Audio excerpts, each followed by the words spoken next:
Lil Durk's jail getaway from Endeavor just hit the title, and it's undeniably gotten on camera.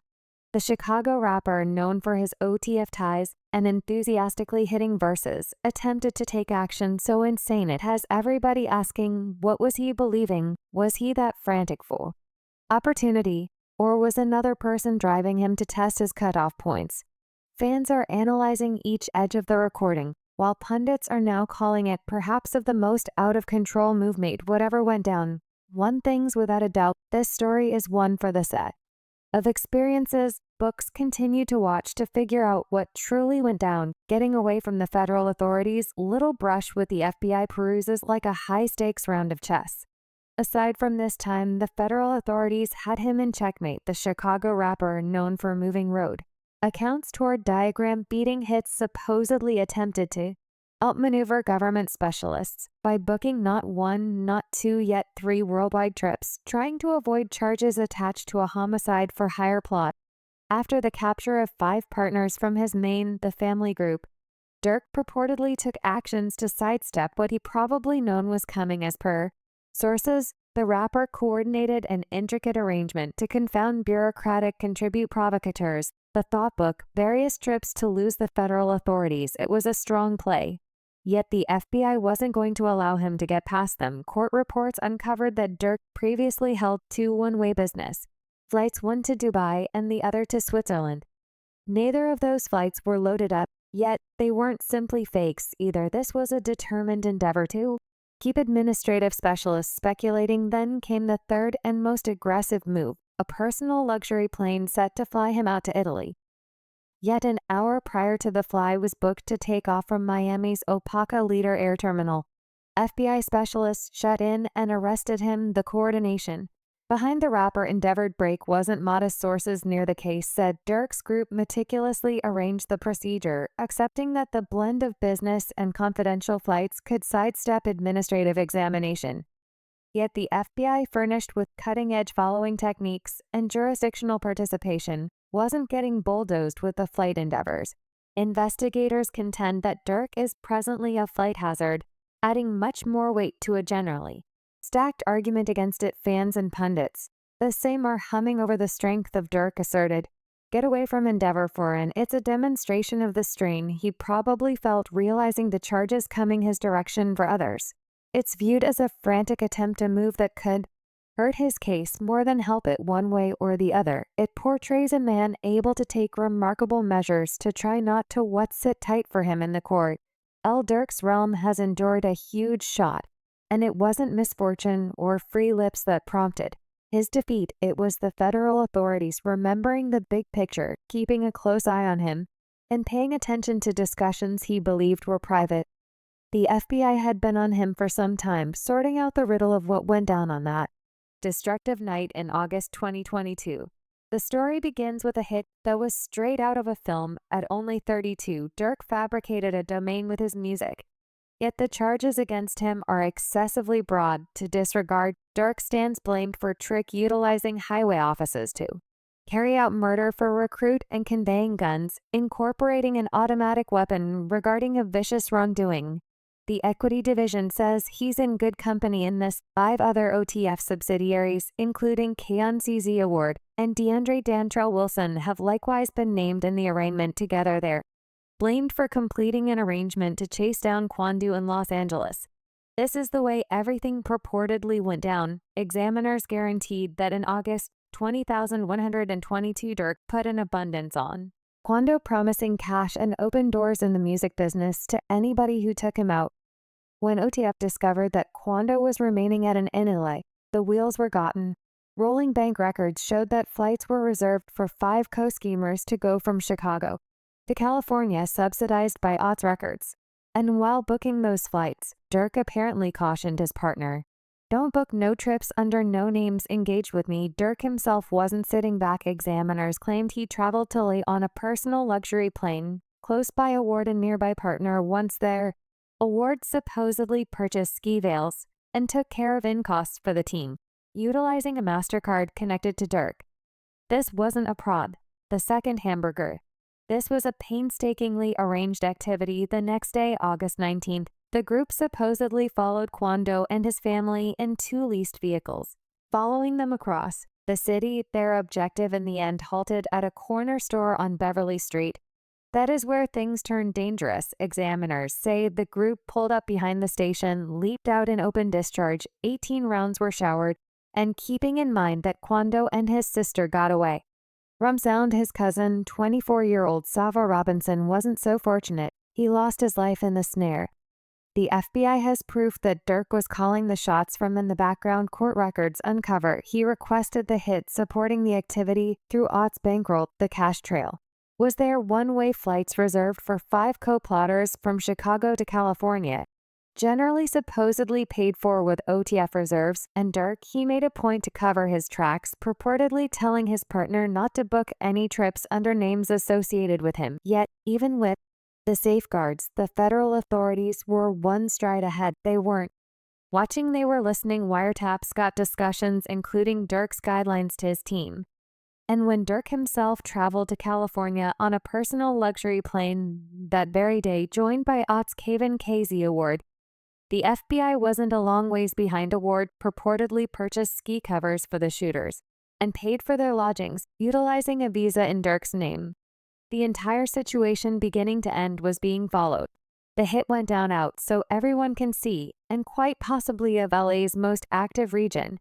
It was disorder that put honest observers in danger, and keeping in mind that Durk could have accepted.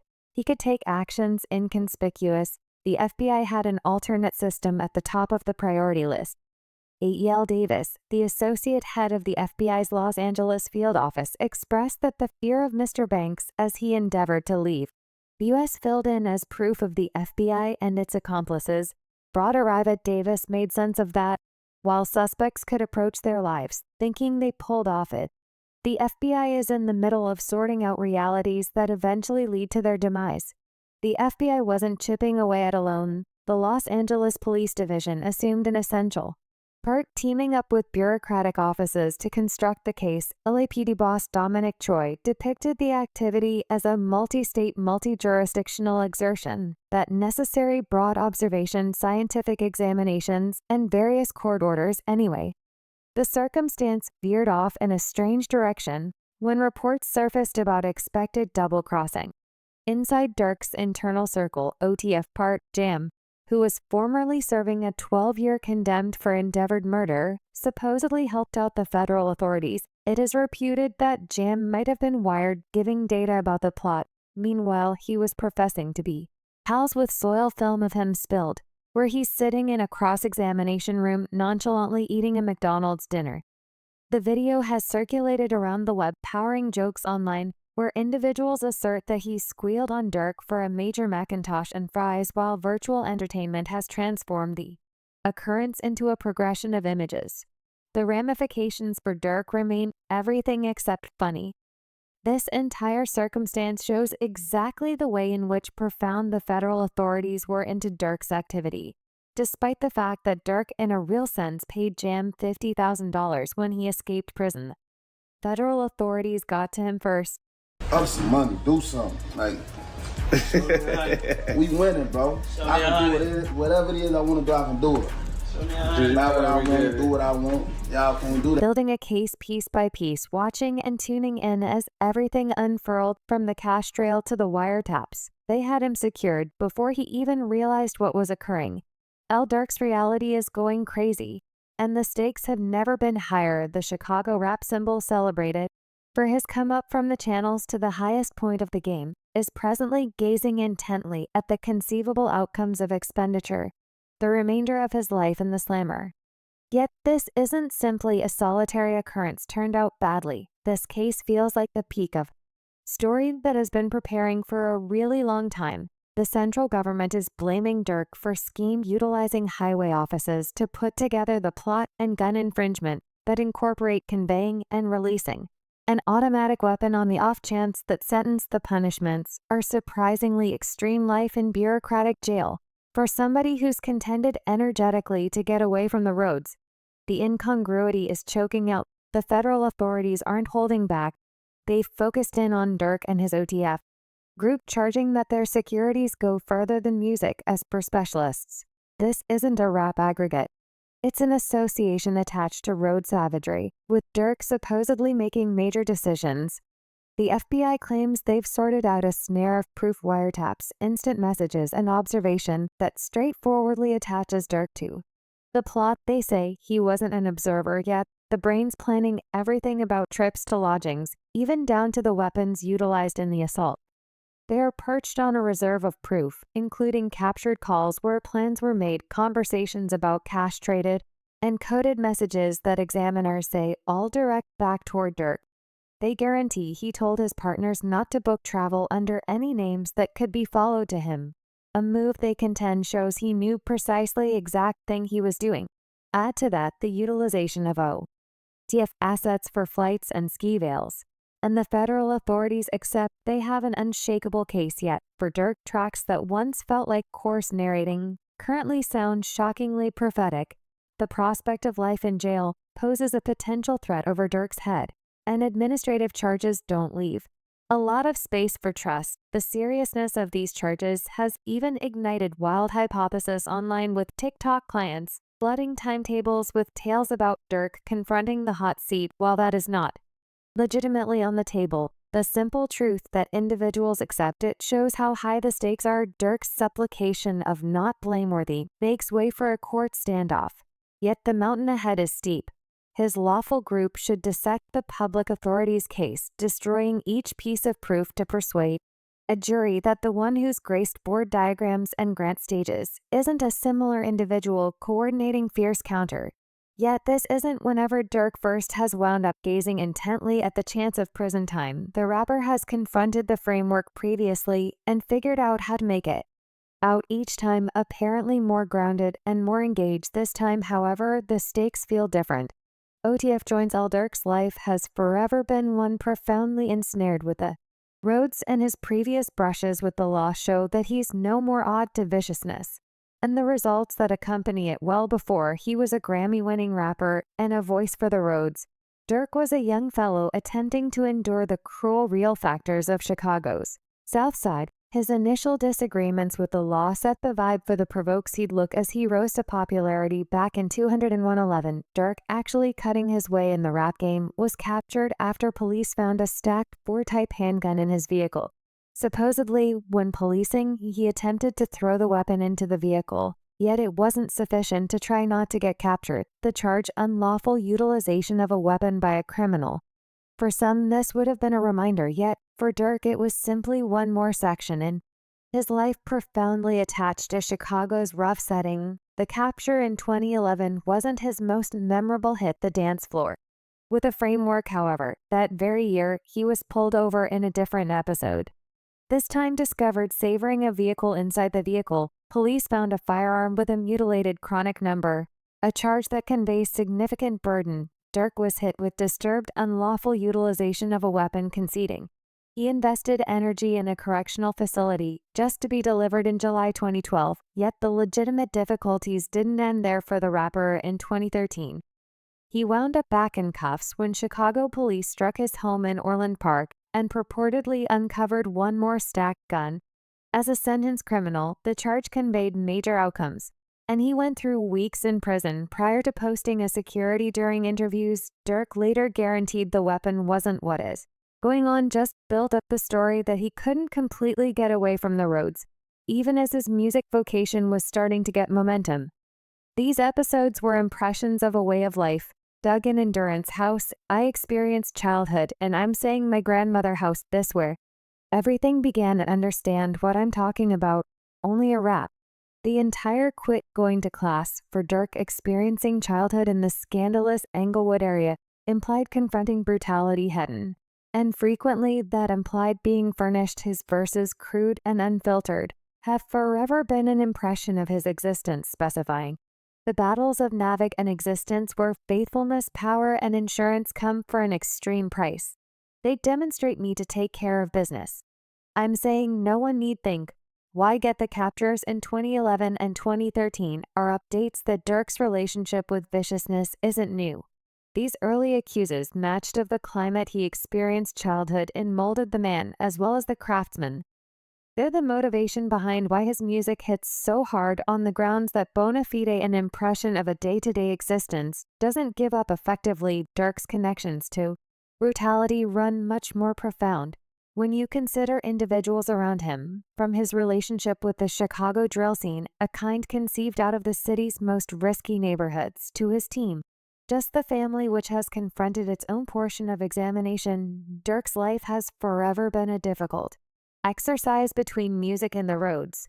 This duality has made him a convincing figure in hip jump, yet in addition, an objective for policing. Ongoing capture has reignited discussions about his connections to the scandalous Dark Pupils game, an association that has followed him from the roads of Chicago to the levels of the rap game. Assuming you know Durk's history, the spots nearly interface themselves. Brought up in the Englewood neighborhood of South Chicago, Durk was presented to brutality since the beginning. This isn't any local. It's quite possibly of the most hazardous region in the country, a spot where joining a pack frequently feels like, to a lesser degree, a decision, and all the more a need. When he was 17, Durk had confronted the heaviness of grown-up liabilities. He became a dad while still in secondary school, and that strain pushed him to view his music dream in a serious way. Yet, with the road surrounding him, he needed to move into endurance mode. At Paul Ropes in secondary school, Durk wound up on the edge of two universes, one that offered an opportunity to escape, and one more that requested reliability to his current circumstance.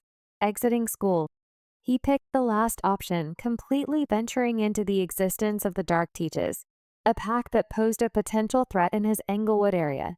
The Dark supporters aren't any posse. Their Chicago establishment, with a set of experiences saturated with fights for control, collusions, and road legislative issues. For Durk, joining was about assurance for him as well as his family, and having a place with something greater, a group that gave him both a character and a standing. Yet, with that steadfastness came results very quickly in the wake of lining up with the Dark devotees. Durk wound up on policing. His initial capture for firearm charges in 2011 and 2013 were attached to a way of life where being equipped wasn't discretionary. Durk was in good company in this life. His friends' names like Boss Keith, Lil Reese, and the late Ruler Val were undeniably practically the same. They were road riders, recounting crude, unfiltered accounts of the battles they experienced consistently. Vaughn's passing in 2020 was an unmistakable update that even as these specialists got over the graphs, their pasts were never a long ways behind now. With murder for hire charges approaching over him, Durk's association with the Dark followers feels more pertinent than any other time in recent memory. Bureaucratic investigators are showing him out to be a craftsman who never completely passed in the city behind, charging that his connections to the group reach out a long ways past his music. As per them, Durk's OTF group isn't a rap aggregate. Possibly they're associated with being an expansion of the Dark Trains, a gathering that utilizes music to finance and mass crimes, quite possibly of Chicago's most dreaded group. The Dark devotees have gained notoriety for being savage and profoundly associated with regards to Durk. Those ties could assume a part, whether it's through compelling observers, messing with proof, or making things happen in the background. Yet, how about we be truly the framework knows how these G work, and policing going to allow it to slide? The federal authorities stay prepared for moves like this, and they're securing each point to keep things genuine. Still, with the pupils' power and assets, you can't resist the urge to ponder, might they at some point truly shift the chances in support of Durk? The impact and tasks of the OTF group have additionally been bringing up issues about how their road power might actually shape. So what's OTF? OTF is only the family. Okay, what does it consist of? It was just a lot of just hang out, basically. Yet again, Durk's FAI. So what's OTF is just the family. Okay, what does it comprise of? It was only a ton of simply hang out. Essentially, for genuine, Durk had a go at making his team look like some other rap aggregate zeroed in on family values, yet they're substantially more than that main. The family gradually developed into a road association with establishes that run somewhere down in vicious turf wars, contracts, killings, and a standing for counter. Their history, crossing from Chicago to Jamaica, shows how they don't work in the shadows. They deserve admiration and dread on the roads. The Dark teaches Durk's unique team molded his initial life, yet OTF has enhanced that impact on a worldwide scale. Proof of Ops' reach and savagery should be visible in occurrences, like the Sanford shoot, where individuals purportedly designated rapper Jack Kidd after a quarrel associated with Kodak Dark. This assault, which left a blameless lady dead, was a determined move to harden influence and notoriety. The consequence north of 12 captures, yet not before OTF exhibited its status. To raise clashes to deadly levels in Jamaica, OTF has shown its versatility, lining up with neighborhood posses like the Vietnam Sparta Pack and the enormous Yard Group specialists. There have attached OTF to lottery misleading agreement killings and the unlawful arms exchange. The joint enemy of posse team in Jamaica has reliably found reserves of weapons and ammo connected to OTF tasks, showing how profoundly implanted they are in coordinated wrongdoing. One of the most plugged instances of Ops impact accompanied the 2020 homicide of Chicago rapper FBG Duck shot. External a Dolce & Gabbana store out so everyone can see the assault, left 2 others harmed and started far and wide shock. Duck's mom, Lena Weekly, has since recorded an unfair demise claim against Durk, his mark, and, surprisingly, high-profile brands associated with his picture blaming them for powering a culture of brutality. Revenue-driven court documenting recommend that Ruler Vow, another OTF subsidiary, had an individual grudge against FBG. Duck examiners guarantee OTF individuals arranged Duck's murder as a component of a bigger marketing work to support their existence. Rap persona, where rough demonstrations straightforwardly feed into the legitimacy of their music. Durk's capture puts him at the focal point of a tempest. Yet Ops history proposes there are no aliens to taking care of intensity. The gathering has a demonstrated capacity to fight back against dangers, and influence results through road-level impact. Whether it's scary observers utilizing nearby loyalties or exploring the intricacies of fights in court, OTF's organization could assume a basic part in deciding if Durk strolls free or faces serious time. OTF works less like a music name, more like a posse involving its brutal standing as a feature of its image character. This duality is the reason the FBI is right now attempting to stick a RICO case on the gathering. The inquiry presently is whether Ops impact can safeguard Durk from the full weight of the government charges he's confronting, yet no measure of cash or posse backing will stop the blow prison time's going to drop on his vocation, and perhaps his entire life biting the bullet. Lil Durk's capture has proactively sent swells through his profession, and presently it seems to be his exceptionally expected collection. Profound contemplations may be the most recent setback from his legitimate difficulties. The undertaking, initially set to drop on October 18th, has supposedly been pushed back endlessly for a craftsman of Durk's height. This sort of postponement is a significant difficulty, both imaginatively and monetarily. Durk was preparing for an immense delivery with profound considerations, including tracks like Observing It, Turn Up a Score, and Late Checkout, with hunk show bit-prodded, weighty hitting bars and thoughtful energies, showing Durk mixing road stories with self-improvement. Yet presently, the limited time train is off the tracks. The visuals he dropped, as of late, Remembering, single went for front of London's notorious Large Ben, were building up fans up, just to leave them contemplating whether they'll hear the completed item at any point in the near future. This deferral is currently being viewed as a component of the aftermath from his flow fights in court. Collections are significant business for craftsmen. A postpone implies less energy, less streams, and lost income. And for somebody like Durk, who was beating the competition consistently after practically most men did, and its Grammy-winning single, For My Entire Life, including